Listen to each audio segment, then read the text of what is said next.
Hi everybody, Dhaman Mehta here, and thank you for once again joining me on my journey as I go through my favorites list on fanfiction.net. Uh, let's restate the premise. Why not? I've been reading fanfiction at this point for almost probably 17 years, and so a few years ago I decided my fanfiction list on my favorites list on the first fanfiction site that I started reading on was a little cluttered, had about 1,260 stories on it, so I decided let's reread them, see if I still think they deserve to stay on that list. So I've been rereading them in the order of publication date. I believe I'm in the mid. I'm reached like 2013, so I still got a bunch of years to go. So let's dive into these stories, tell you if they're good or bad. Links, as I always do, links to the stories, my fanfiction.net profile, the Sufficient Velocity thread where I also post this. All those links will be in the description. So here we go. Let's start these stories, starting with Madness at the Gate by ZenoNoKyuubi. And this is a sequel. This is a sequel to a Harry Potter story where Harry models himself after Stein from Soul Eater. Like he even makes he's like a mad scientist. He has the screw in his head to make him better and whatever. And it takes place after that, so like that wrapped up canon well. And then afterwards, now he moves to America, and now he becomes part of SG1, Stargate SG1.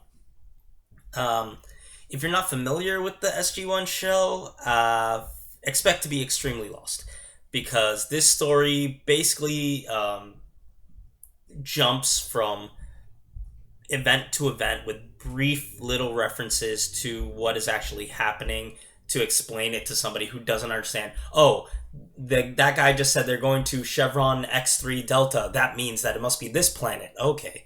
Like, that's about it. It's not vague enough to be incomprehensible, so you can sort of follow it. You'll just be really lost on the context for a lot of the stuff, but it definitely leaves you, like, in the dark.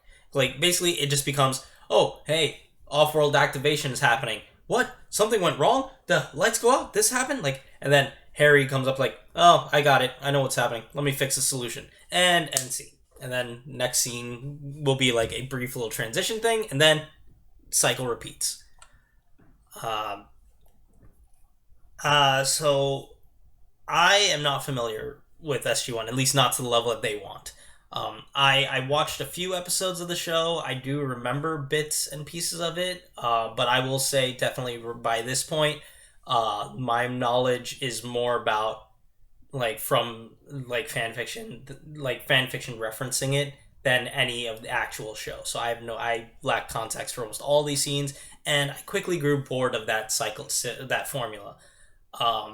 And whereas I found the original story to be a comfortable sit through, this one just led to confusion and annoyance, especially since this story leaves basically all of the all the characters from the previous one, which was basically the previous one was only Harry Potter focused, and this one basically takes Harry and nobody else. Like, I didn't finish this story because I just got so frustrated that I stopped, but I think I got halfway, and by the halfway point, the only characters I'd seen, there was one scene where, oh, let's have a party at his house, and Tonks is there, and his clone or something shows up for or for a conversation, but that's it. Aside from that, it's basically Harry and only Stargate SG1 people. And because of my lack of familiarity with SG1 and the fact that this story does not give them introductions or make them or really endear them to you outside of just things happening, and you need your own investment in the characters, because this story is not going to give it to you. So all of that stuff just made me not enjoy this.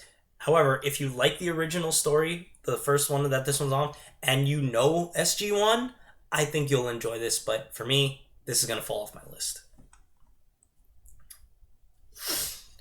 Next is Harry Hibiki and the Philosopher's Stone by USA Tiger. And this is another Harry Potter crossover with Ranma 1/2, where Ryoga stumbles upon Harry's house as literally right as he died. So this is not him picking him up from the doorstep of number 4. This is him picking him up from the wreckage of Godric's Hollow. And then he goes, Hibiki, Ryoga basically adopts him, and occasionally they take him back, and he lives in Nermia for a bit, gets like raised as a martial artist, and gets raised by all those people. And this takes place like post canon in a sense, like in Ranma and his like fiance situation, all this stuff. Like I guess the timeline works out exactly because I believe Ranma takes place in like. No, so it pushes the timeline doesn't work out right, but like basically Rama's fiance situation gets like handled and solved, and then Harry moves and starts living with them and everybody. So Harry's social circle is now like the kids from all the Nerimians that have paired up, and a pair of de-aged Kuno siblings who now also find out have magic, and then he becomes a pen pal with Hermione and Luna because they meet them during Ryoga's getting lost adventures, and that's all there. But the thing is, this is never something that I want to reread, as it has an interesting. It's got an easygoing narrative flow that I've said for some other stories where it's been there. Where, like it's fun and it's comfort food, but like this one didn't have any interesting or really memorable moments that make it like worth searching out for a comfort revisit. Not like I think I remember one of the ones that I enjoyed in this same manner, but I would like to come back to again was one where Harry was raised by Tony Stark, and like Iron Man. Like that one was a similar thing where it's a comfortable feeling and like easygoing thing, but I remember that still, and I like this one doesn't really have much that sticks with you, so it's gonna fall off my list. Moving on, we now have The Best Laid Plans of Mice and Men by Lucilla. And this is a Naruto comedy fic where Naruto, instead of learning the Kagebushin from the scroll at the beginning of the show, learns the Edo Tensai and modifies it and summons Madara. Madara, and as his and he can't because he modified it, Madara has his knowledge and stuff, but is still his pawn. And so Naruto just has a new companion. It's mildly entertaining. You'll probably get a few chuckles out of it while you read this, but it's not long. It doesn't continue. Doesn't get very far. And the other thing is it's not. I don't remember any of the jokes really, and I think just overall that's the thing. So if you will probably forget about this after a few hours after you read it, it's not really worth going out of your way to look for. It's going to fall off my list. Going back to Harry Potter crossovers now, we have The Doctor, the Desert, and Death by M. Corrigible. And this is a Sherlock BBC crossover, the BBC series, where Harry, basically after the books, does something with death and does a rewrites time for a certain extent, and ends up becoming John Watson, with Death becoming his sister, and then he goes to Afghanistan, shit happens, and then then the Sherlock series goes, and the story is basically the Sherlock BB series with John, and then that stuff happening while then cutting all the episodes happening, and then cutting away to scenes where he has to deal with there's a bit of his reputation because Harry still happened and that stuff is still there, so that comes in, bits of magic come in, he has to do it's things it's a plus and of the Sherlock series. I just never got invested in this. I read about halfway through, and it just I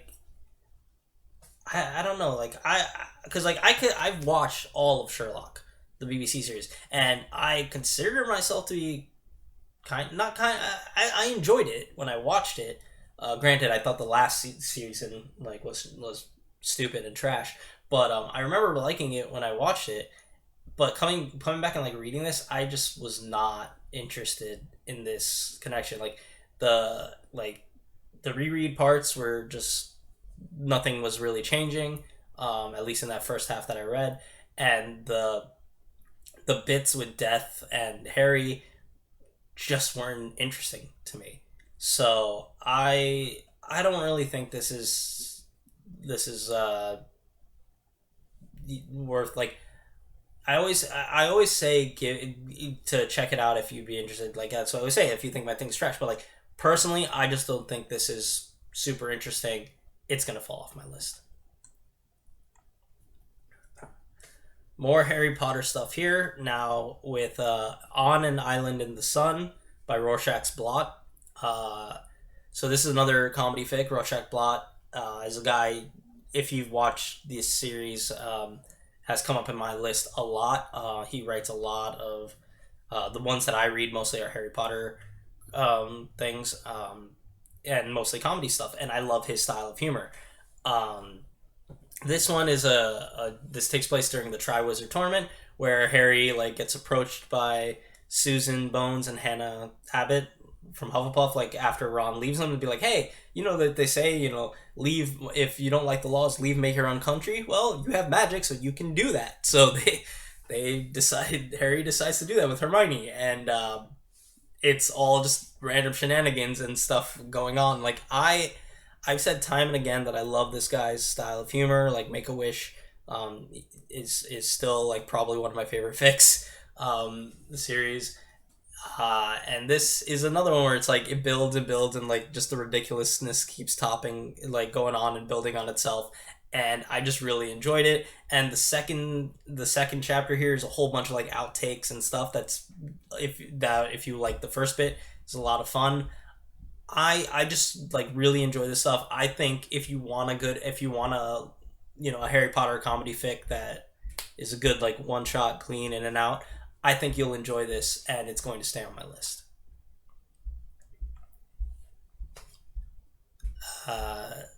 Second to last for this video is A Wild Pony in Equestria by Tangent. And this is a Ranma 1/2 crossover with My Little Pony, where Ranma just wakes up one day and ends up in the Everfree Woods in Equestria, and then he runs into a patch of poison joke, which turns him into a pony. And from there, he eventually, like, something else happens, and then he eventually ends up meeting the main six and inserting them to his group, and then the story stopped updating. Like, technically, this story doesn't even reach the start of the My Little Pony canon. Like, Nightmare Moon doesn't even happen at this point. This is all before that time period. So you will not get much out of this from a purely plot perspective, but from a character perspective and character moments, this is super great, and like a lot of like genuine heartwarming and like sweet moments are here, and I found myself enjoying every scene that I read. I wish there was more, but like honestly, just like the character beats of this are so good, and so like it's like I really wish there was more. This author has done a bunch of other stories. I don't know if they're all on fanfiction.net. I can see that, but I know she's this author has done a bunch of additional like stories on space battles, where I've read a bunch of other like My Little Pony crossovers. And yeah, she's another author that I really enjoy their style of stuff. And I think even though there isn't a lot here in story wise, for character beats and stuff, I really enjoyed this, and it's going to stay on my list. Okay, and the last one for this video is Leftovers by Virakwa. And this is a Naruto fic where basically the news that Naruto stole the scroll and like he became Iruka gave him the graduation comes a little late, and so he can't join Team 7 because all the teams get made beforehand, and so he gets given to Kurenai, who and as like a leftover and like try to make a team, and while Kurenai teaches him stuff. And this also leads, there's also, it's not fully mentioned, but there was also some there's changes in his past that lead to slightly different dynamics between the original characters and him, and so that leads to a lot of like harem shenanigans with a very naive and unknowing Naruto. I found this to be very entertaining. The humor in this is like my style. It's focused on being random, juvenile, and there's a lot of sexual stuff, sexual humor, which I find amusing. Kurenai is basically the ultimate straight man to Naruto's wackiness, and the side characters are just over exaggerated enough to be ridiculous while not being too over exaggerated to be just complete parodies of themselves. The sexual humor starts around the fifth chapter. So if you're only interested in like the non stuff, like you could do just the fourth, because this is not a complete story. So plot wise, that's not what you're here. This is story for jokes. If you want to just watch it, get to the jokes and see this fun stuff, that's there. If you want the non-sexual stuff, stick to the first 4 chapters. If you want all the stuff in there, I believe the fifth chapter includes a sex scene. And there's like a couple sex scenes, and I will admit the sex scene is a bit of a thing. Like it's played up for laughs. So like, and it's not rape. It's consensual, but it is. I do have to point out that like this is a sex scene between a minor and an adult. So I take with that what you will, but it's this is all played up for laughs, humor, and like that kind of sense. But I still really enjoyed this fic. Overall, I found it to be very funny and entertaining, so it's going to stay on my list. And there we have it. Fan fiction status time. I have now read 914 stories, and 429 of them have stayed on my list. So yeah, that's the thing. I have a little over 300 and like 300 plus stories to go. So I'm hoping I won't get to a 5th year anniversary for this, like because next pretty much at the end of the month will be my 4th year anniversary. So we'll see. But I hopefully won't have to do a 5th or 6th. Definitely not a 6th. But like, thank you for watching. As always, said, links to all those stories and everything is in the descriptions down below. So yeah. Feel free to leave a like or a comment if you think my taste is shit or if you agree with me or anything. And I will see you all in the next video. Take care.